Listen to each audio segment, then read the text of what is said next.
second page. So there's your oil count, engine hours, stroke count.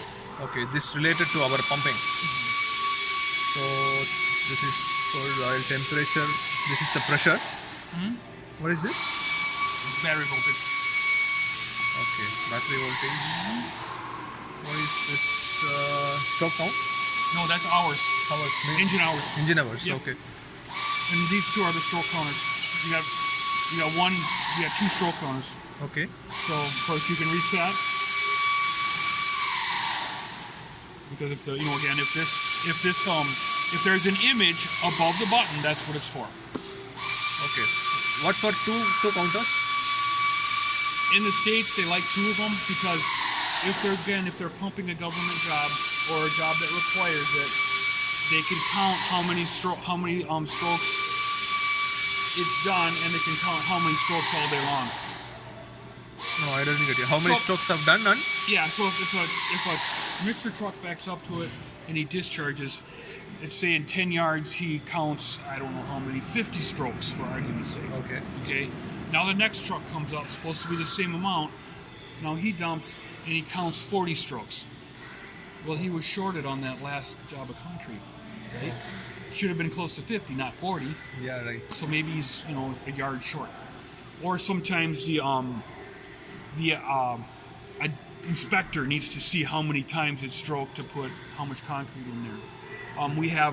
I was out at a job site where they're putting in pilings or in the ground. Okay.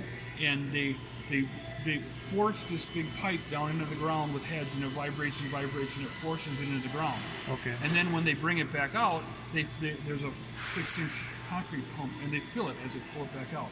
Okay. So they just, to put in a piling or a footing. Okay. But they need to know how many strokes it took to fill that.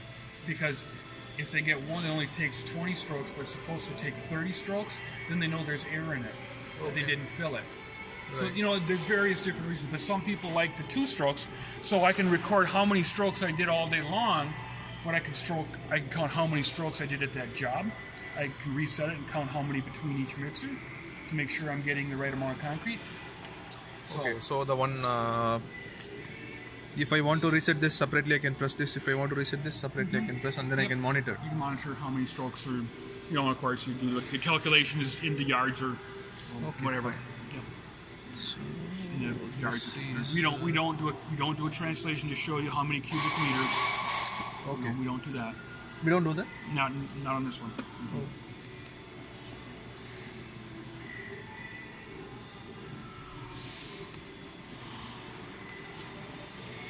Okay, only 2 screens?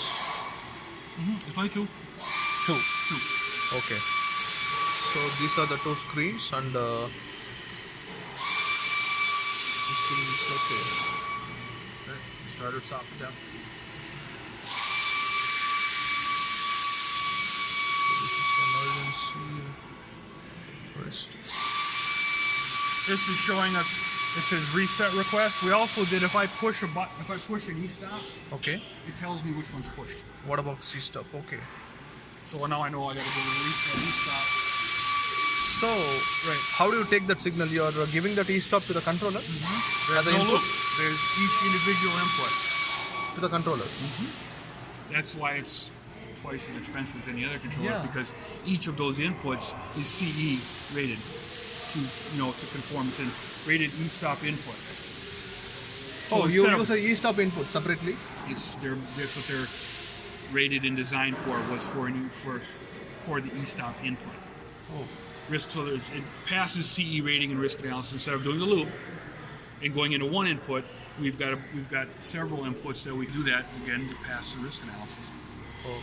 Otherwise, we would have had to do the e-stop loop. Okay. This way, e-stops are an issue. So at least we can tell you which one's screwed up. Yeah, that's when they right. stop working. They're a pain in the ass too. Yes. So, apart from those 2 screens, so only this is the option, right? Yep. Okay. So this we Just have those already 2 seen. screens, and then you get into the menu. Yeah, right. And those come up with numbers, and we have I think Mark has, he does. He has a chart to show you what those numbers mean. Okay. You go in. I mean, you can go into the PLC, into the IFM manual, and it tells you, you know, what class it is, what source it is, and then it tells you what input or output on the PLC is affected, and then from there you go to your schematic, and then you can see which is Right. So we've done the most